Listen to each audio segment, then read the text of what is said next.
आगे आ जाइए, सामने आ जाइए, सामने आ जाइए, यहाँ नहीं, पीछे कुछ जितने भी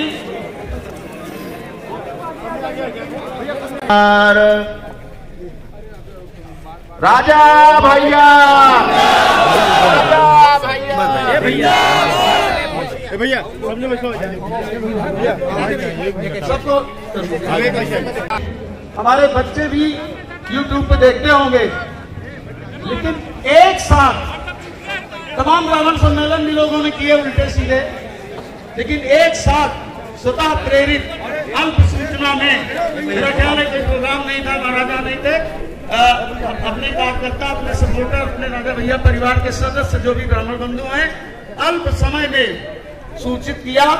और इतने कम समय में हम देख रहे हैं कि यहाँ पे दो चीजें मौजूद हैं। हमारे बुजुर्गों की बुद्धि, उनकी विजडम और हमारे नौजवानों की ऊर्जा। विप्र बंधु, आप जानते हैं, आप बुद्धिजीवी वर्ग से आप लोग आते हैं, कोई भी शक्ति तभी काम करती है कि अगर शक्ति के साथ बुद्धि नहीं है तो उस शक्ति का दुरुपयोग होता है। आज यहाँ देखने को मिल रहा है कि बुद्धि हमारी आई हुई है, एक्सपीरियंस हमारा आया हुआ है, तजुर्बा हमारे साथ आया हुआ है, और नौजवानों की शक्ति भी हमको पूरी तरह से दिखाई पड़ रही है।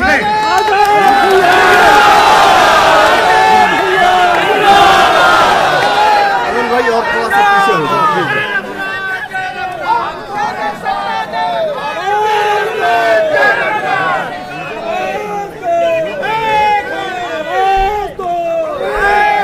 देश की आजादी के बाद पूरे देश में तमाम पार्टियां बनी, तमाम जंगें हुई, उसी के क्रम में अकेले आपके आशीर्वाद से, आपके सहयोग से, आपने आदरणीय राजा भैया, मैं नौजवान शब्द कहना पसंद करूंगा, 25 साल की उम्र में आप लोगों ने आशीर्वाद दे करके प्रदेश ही नहीं पूरे देश में कोई निर्दलीय आदमी, निर्दलीय उम्मीदवार इतने वोटों से कभी नहीं जीता जितने से आपने जीता।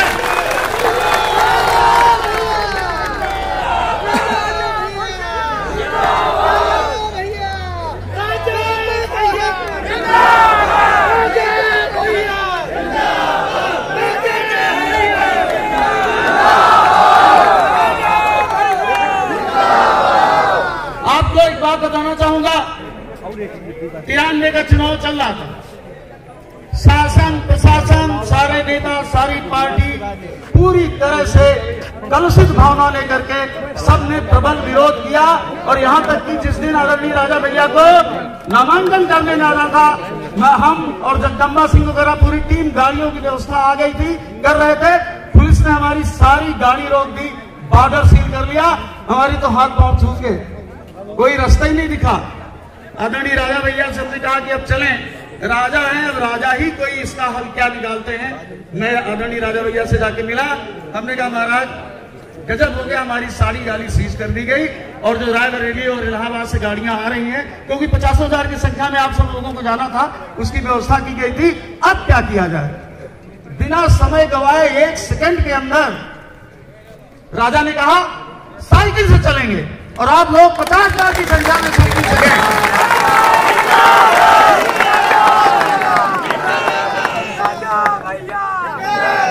याद करिए वो दौड़, तब से जीतने के बाद जैसे ही चुनाव जीते, एक रिकॉर्ड मतों से चुनाव जीते, पूरे देश में, प्रदेश में नजरें गड़ गईं।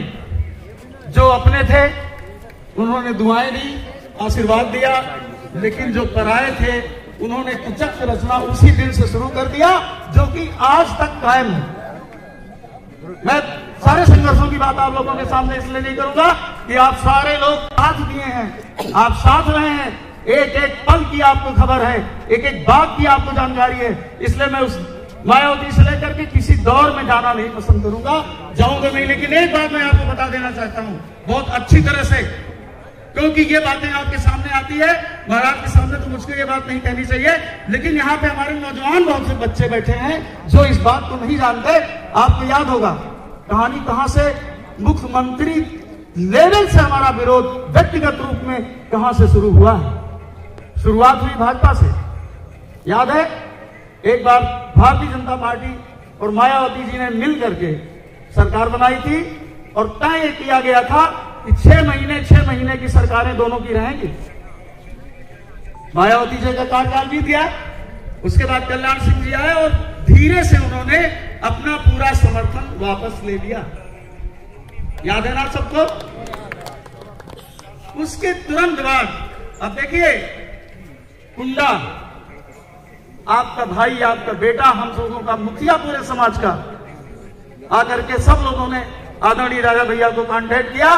आदरणीय राजा भैया ने सारे निर्दलीय और बसपा के विधायकों को तोड़ करके, अपने साथियों को जोड़ करके मायावती की सरकार हटने के बाद भारतीय जनता पार्टी के आदरणीय राजा भैया ने अकेले सरकार बनाई थी।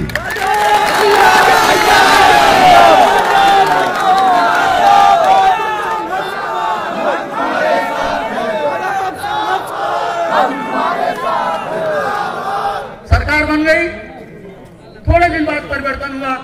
राम प्रकाश गुप्ता जी जो संबित सरकार में 67 में चौधरी चरण सिंह जी मुख्यमंत्री हुआ करते थे, राम प्रकाश जी उप मुख्यमंत्री हुआ करते थे और वो अटल जी से भी सीनियर कैडर थे। प्रहलाद मधोक, अटल जी, अडवाणी जी, ये सारे लोग, उनको मुख्यमंत्री बनाया गया। इतने सज्जन सरल व्यक्ति थे। भाजपा जन कहिए तो उन्हीं को कह सकते हैं आप। उन्होंने अपने मन से स्वतः उन्होंने कहा ये मुख्यमंत्री का पद मेरे लेवल का नहीं है, मैं इसको नहीं करूंगा। फिर जैसा कि आपको विदित है, उसके बाद राजनाथ जी मुख्यमंत्री बनाए गए और पूरा कार्यकाल उन्होंने अपना पूरा किया। फिर चुनाव आ गए। अब देखिए, मैं इसी पे आ रहा था, इसलिए भूमिका पुरानी आपको बतानी पड़ी। फिर चुनाव हुआ और चुनाव में फिर भारतीय जनता नहीं प्राप्त हुआ।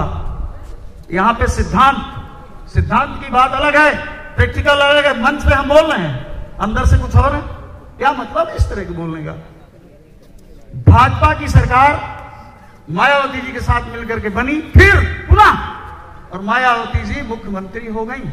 अब आप कल्पना करिए कि जिस मायावती जी की पार्टी को, बसपा की पार्टी को तोड़ करके, जोड़ करके अपने लोगों को, अपने करीबियों को आदरणीय राजा भैया ने भाजपा की सरकार बनाई थी, आज वो मुख्यमंत्री हैं, भाजपा के सहयोग से मुख्यमंत्री हैं। उसके बाद उन्होंने जो तांडव किया था उस समय भी आदरणीय राजा भैया ने मायावती जी से यही कहा था कि आप सदन में अपना बहुमत सिद्ध करिए। आपने विरोध नहीं किया था।